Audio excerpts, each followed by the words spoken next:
Hey everybody, hope you all are doing well and welcome back to Michael's Matters. Now, as we wade deeper into the year and we get more information about what are the costs of living in 2023 and how that's shaping up, I thought it'd be interesting to talk about which cities in the country would be best to live in if you are just living off Social Security benefits. So that could be for folks who have Social Security survivors, Social Security Retirement, Social Security Disability SSDI, as well as VA and Railroad type benefits. So today I want to share with you all the top 10 places in the United States that you could still live just off Social Security and talk about the pros and the cons of living in these cities.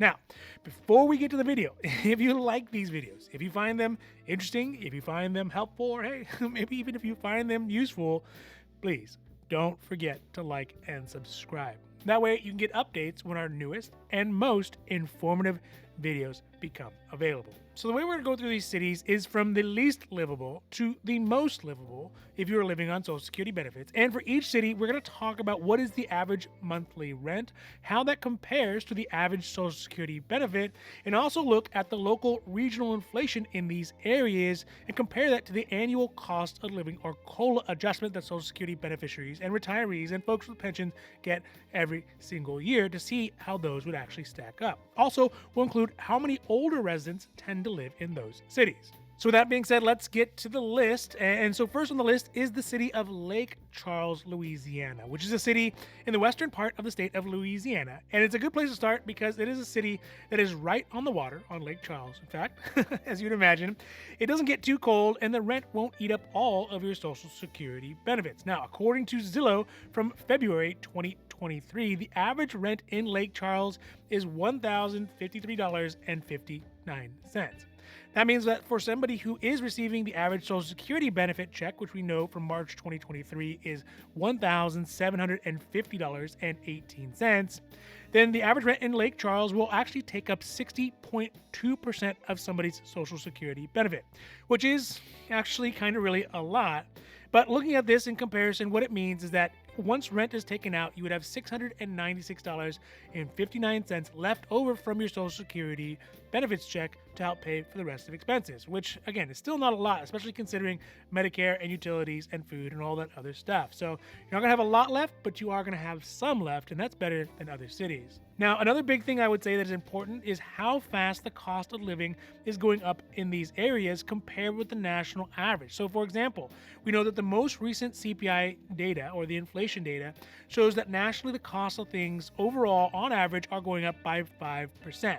But at the local regional level, in this case in the quote unquote the South, which Lake Charles is in, it shows that the regional inflation rate is at 5.3%. So folks in Lake Charles are paying more for things by 0.3% overall than the national average. Lastly, looking at the 5.3% regional inflation rate and then comparing that to the 8.7% COLA or cost of living adjustment for Social Security beneficiaries they started receiving in January, when the inflation is factored in, it means that seniors would only really have gotten an increase on their COLA of 3.4% because the rest of the inflation cost at the regional level would have eaten up those increases.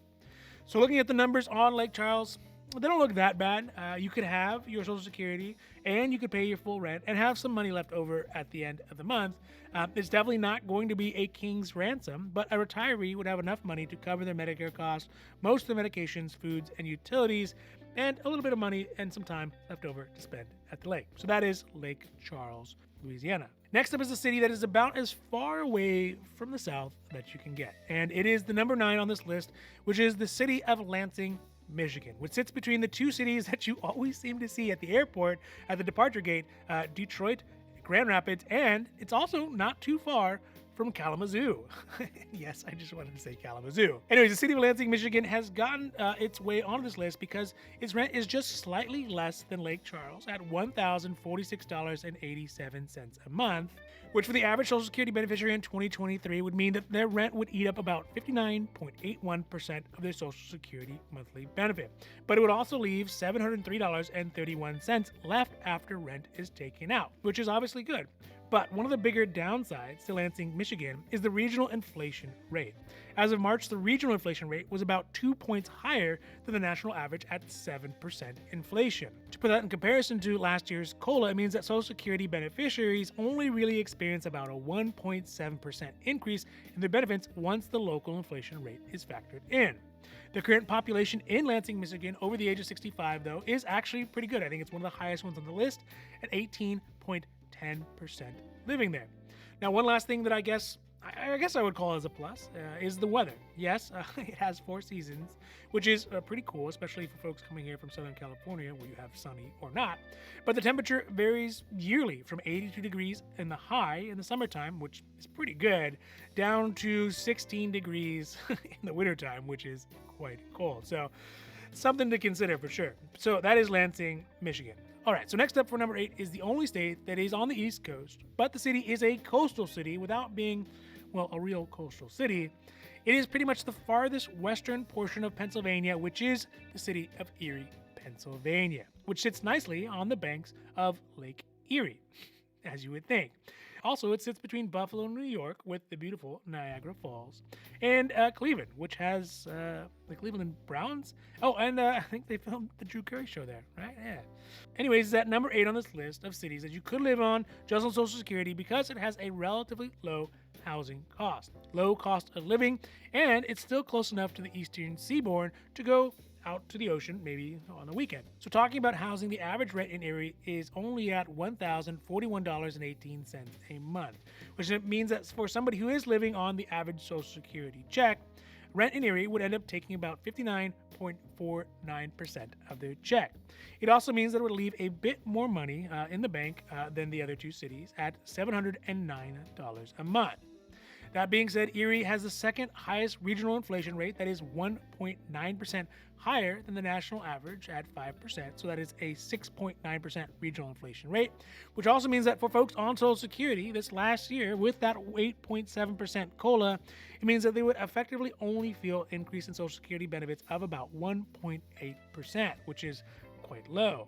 So as far as the numbers of people in Erie who are over the age of 65, it's at about 16.3%, which is sort of on par with the other cities we're going to talk about. So looking at Erie, it seems pretty good if you are not solely concerned about dollars and cents, but you always want to be able to have kind of a coastal-esque life, to be able to go to the lake, to be able to go to the ocean, and to be able to cruise around the eastern seaboard if you like.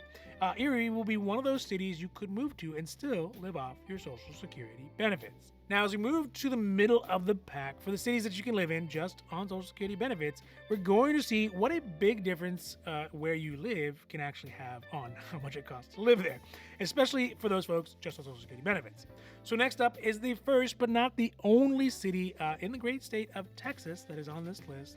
And in this case, we are talking about Abilene, Texas. So if you are a person who doesn't feel the coastal vibe, Abilene could be a great place to live. It has a livability score that is quite high at 75 points, which is good. And they have a city motto of culture, cuisine, and cowboys. I'm not sure if it's in that specific order, though. One of the most enticing things about Abilene is the fact that it is the first city on this list that has an average rental cost that is below $1,000 a month. According to Zillow, the average rental price in Abilene, Texas for 2023 is right at $996.08 a month.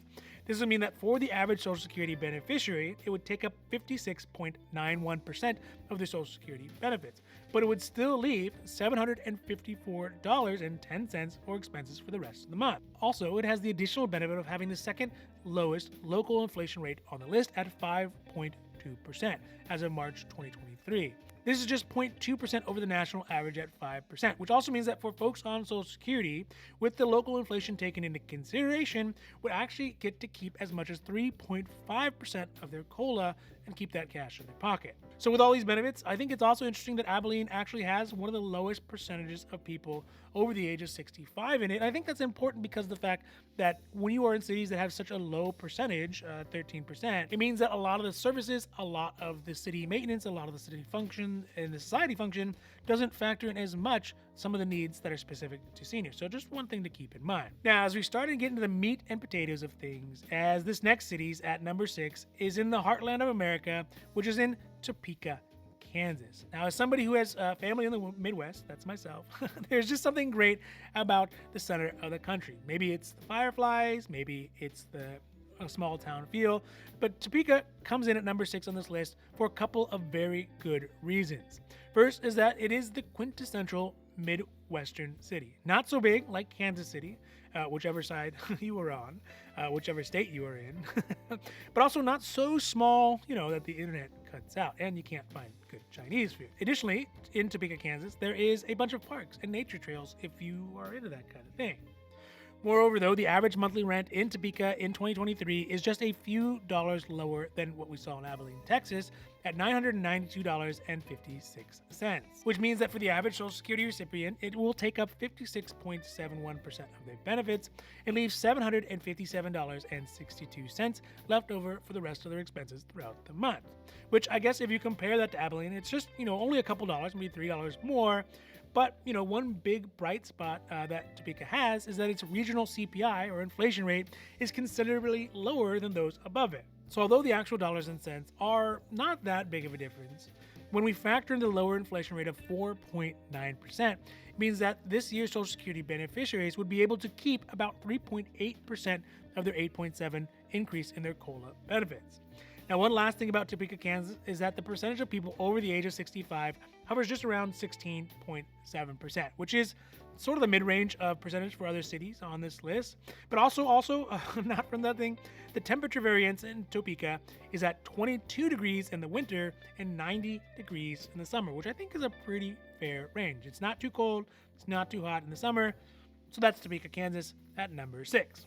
Now, these next two cities are both in Ohio, which is kind of interesting because basically half of the top 10 cities you can live in on your Social Security benefits are either in Texas or are in Ohio. But this one at number 5 is Akron, Ohio. Now, Akron, Ohio sits just outside the capital city of Ohio, which is Cleveland, but is far enough away from the big city life that you can enjoy the arts, cultural, and sporting events and still retain a kind of a small city feel. For example, the World Championship Bush League baseball team, the Akron Rubber Ducks, resides there. But also, it is close enough for a day trip to some of the Great Lakes, or if you're feeling ambitious, a weekend at the Atlantic. The other benefit, of course, for this list specifically, is because the cost of living there really starts to fit in with the Social Security budget. Primarily because rent on the average is about $992.93 a month, which for the average Social Security beneficiary would mean that about 56.73% of their benefits are taken up by rent, but also leaves $757.25 for other expenses. Akron is another city like Topeka that has a regional CPI that is below 5%. So it also means that Social Security beneficiaries would keep a good percentage of their COLA, in fact 3.8% of it, with inflation taken out. But it has a slightly higher percentage of residents who are over the age of 65 at 17.8%. So with a pretty awesome location near the Great Lakes, Lake Erie, access to an international airport in Cleveland, and some pretty cool stuff to do around town, and at a reasonable cost, I can see how Akron would be a pretty cool place to live if you are just living on Social Security.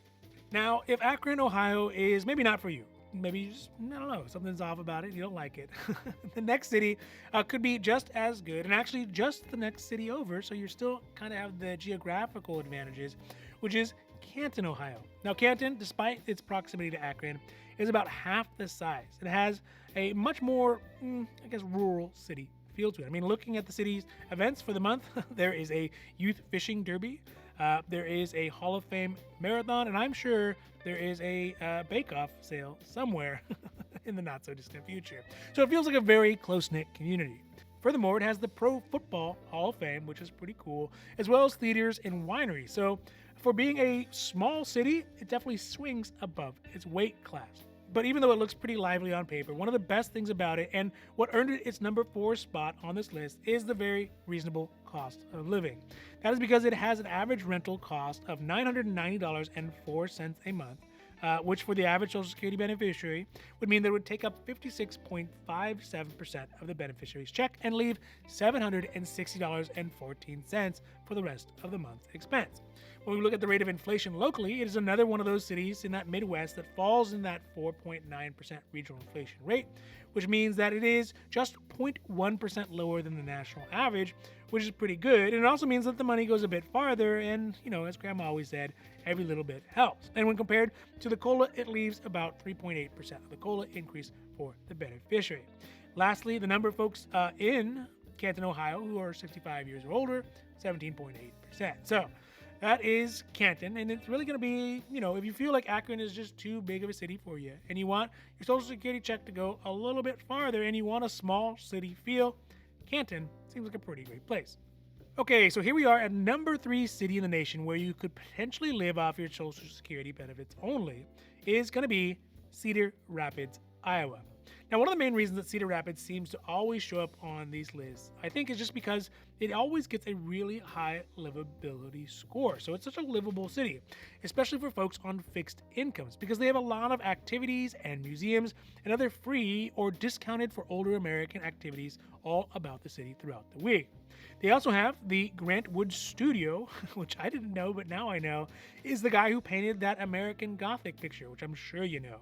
Take a look at that one. But in addition to the arts and culture and having a pretty cool river through the center of the town and a hip college feel, and some may even consider it the Austin of Iowa. No, I don't think anyone calls it that.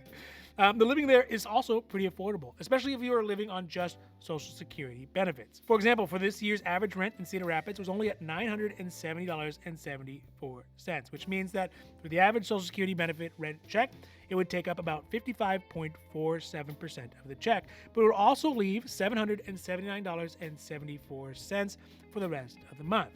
Cedar Rapids also has a regional inflation rate of 4.9%, so they get that added benefit of being a Midwestern city that has a relatively low inflation rate, in fact lower than the average 5%, and it also means that for seniors that live there, they get to keep that 3.8% of their 8.7% COLA for this year's. Additionally, like some of the other cities, they have a rate of folks who are over the age of 65 at 17.8%. So the big advantages to Cedar Rapids is if you have a pretty cool small town vibe that, again, has a lot of cool things going on. You get to live in the Midwest, which I count as a plus, and you have a river activities that run through the center of your town, and the cost of living is pretty low. So I don't know. I don't know if you get a better endorsement for Cedar Rapids. So that is Cedar Rapids, Iowa. All right, second to last city we are going to talk about today is a city that is undoubtedly going to have a whole heap of diversity. It's a city where you get some good chicken fried steak in the morning, undoubtedly, but also can have some delicious street tacos by lunch, which is Edinburgh, Texas. Now, you might be saying, where is Edinburgh, Texas? But it is a border town in the south of Texas that is close enough to drive to the Gulf of Mexico, so you get some time at the sea, and it's a hop, skip, and jump away from Reynosa, Mexico. Aside from the cultural diversity and probably some really good food, Edinburgh, Texas is number 2 on this list because it is the second lowest cost city in the country for average monthly rent. Now, it's not a lot less than Cedar Rapids, but again, every dollar counts, especially for folks who are on fixed incomes. And the monthly rent in Edinburgh is at $966.77, which means that for the average Social Security beneficiary, rent ends up taking 55.24% of their monthly check and leaves $783.41 left after the rent is taken out. One of the downsides, though, of Edinburgh, Texas is its regional inflation rate. As we have gotten used to up to this point, cities like Cedar Rapids and Canton and Akron, Edinburgh has a regional inflation rate that is actually higher than the national average by 0.8%. So the inflation rate at the regional level there is 5.8%. Because of the higher inflation rate, though, it means that it would eat up a significant amount of a person's COLA. And when factoring that out of the COLA for 2023, beneficiaries on Social Security would only see a 2.9% increase in their benefits. Lastly, and I guess sort of makes sense, the percentage of folks who are living there is still quite low. Like with Abilene, Texas, the percentage of people who are over the age of 65 is only at 13.2%. Now, the last thing I want to say about Edinburgh is a bit of a cautionary tale for anyone who looks at the numbers and thinks, hey, Edinburgh might be a great place to go. And it might. But you would need to know that the type of person who's going to do best here is someone who likes it hot. I mean, hot, hot. Of course, I'm talking about temperature.